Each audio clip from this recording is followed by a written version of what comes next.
Bonjour, Basile Mathieu, je suis solution architecte au département cybersécurité de DIP et j'ai travaillé pendant plus de 20 ans dans les opérations cybersécurité.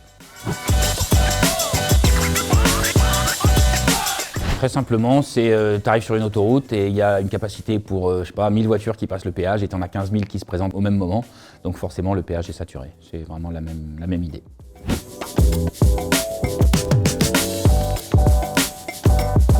Oui, toutes les entreprises ont actuellement un accès à Internet ou une exposition sur Internet, de la visibilité. Et donc cette visibilité peut être attaquée et mise à mal au travers de l'attaque DDoS. Alors historiquement, les solutions de protection des attaques DDoS, c'était des solutions opérateurs, donc sur le backbone de l'opérateur, avec en option des fois des boîtiers sur site chez le client pour mitiguer les attaques applicatives, sachant que l'opérateur mitiguait les attaques volumétriques, qui étaient la majorité des attaques DDoS. Actuellement, les attaquants, ça peut être des États, ils sont capables de mobiliser à travers leur botnet des moyens considérables et d'atteindre des volumétries qu'on ne voyait pas il y a 10 ans. Et les solutions backbone opérateurs peuvent être impactées par ça. Et on va devoir faire appel à des solutions beaucoup plus globales et ayant une puissance de mitigation beaucoup plus importante.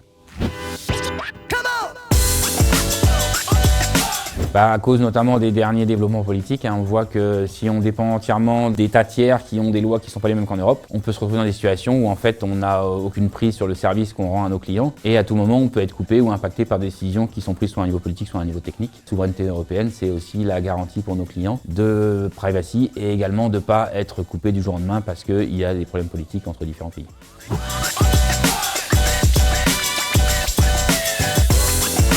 La solution Widos, du coup, c'est une solution 100% européenne, donc les sociétés sont basées en Europe, avec des briques qui sont uniquement open source, donc pareil, il n'y a pas de dépendance cachée logicielle à des logiciels américains. Et voilà, et offrant le même niveau de service et les mêmes qualités de service que peuvent offrir les leaders mondiaux qui sont globalement basés aux États-Unis.